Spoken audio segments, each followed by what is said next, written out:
Being successful in a leadership role, whether it's your first one or your 15th, comes down to a few core fundamentals. Practices that can either make it work or break you. Today, I want to talk about one of the most important ones. It's about being a power broker. When you hear that phrase, what comes to mind? Someone pulling strings in the shadows? The person with the biggest budget? Here's the truth. Real power brokers aren't the ones hoarding influence. They're the ones who give it away. So today I want to unpack what it really means to be a power broker in leadership and why your style needs to embrace it if you want to build lasting influence. My first official leadership role was in my early 20s. I was the lead engineer at a small company, the youngest on the technical team by about 15 years. I had a knack for troubleshooting and, maybe more importantly, for translating nerd into English. Because of that, I was given the chance to manage the IT department, and of course I jumped at it. Cool story, right? Except 6 months later, I was ready to quit. Not just quit the manager role, I was ready to quit being around the team entirely. So I went to the owner of the company, ready to admit that management wasn't for me. When we sat down, he asked what I'd been doing. I explained how it started great. The transition from peer to manager was smooth. Everyone was super supportive. But within 3 weeks, the vibe completely shifted. The team started avoiding me, cutting me out of conversations, giving me half answers, and the harder I pushed, the worse it got. I went from being Robin Hood to the sheriff of Nottingham in less than half a year. I wasn't sure what the problem was, but I was certain something had to change. My boss listened, and then he looked me straight in the eye and said, "Of course it's horrible. You're doing it completely wrong." He told me he didn't make me manager so I could tell people what to do. He hired me to empower them. He said, "I don't need a power taker. I need a power broker." Then he laid out 2 simple rules. 1, focus on the bigger picture of where the team and the company needs to go. Good. 2, and more importantly, give power away to your team whenever possible.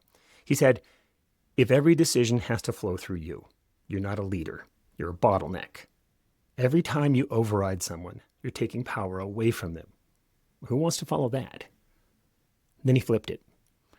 But when you trust people, give them authority, and celebrate their wins, you're giving them power.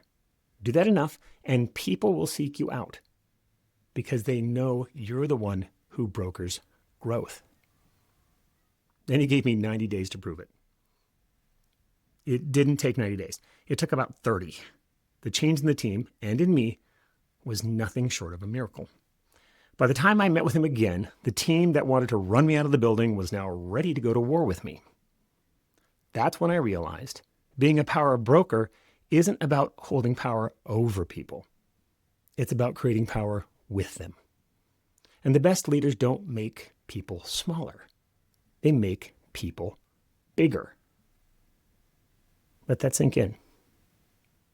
Traditionally, power broker described backroom political operators, people cutting deals, moving pieces behind the curtain. But in leadership today, the definition is flipped.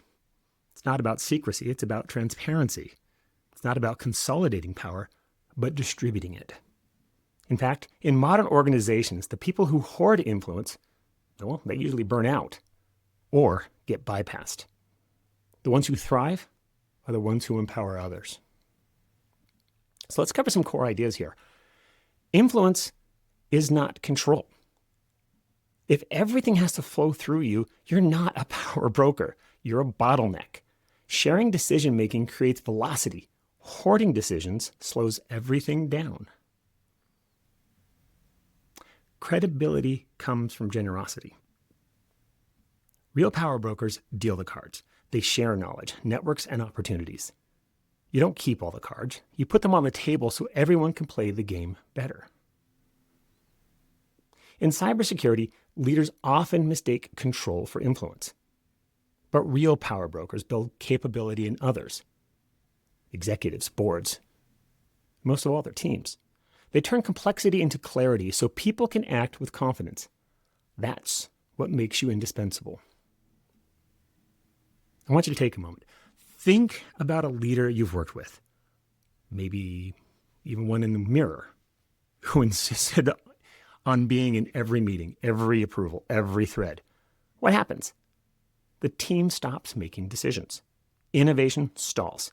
Risk rises because nobody feels ownership except the leader. Now flip it.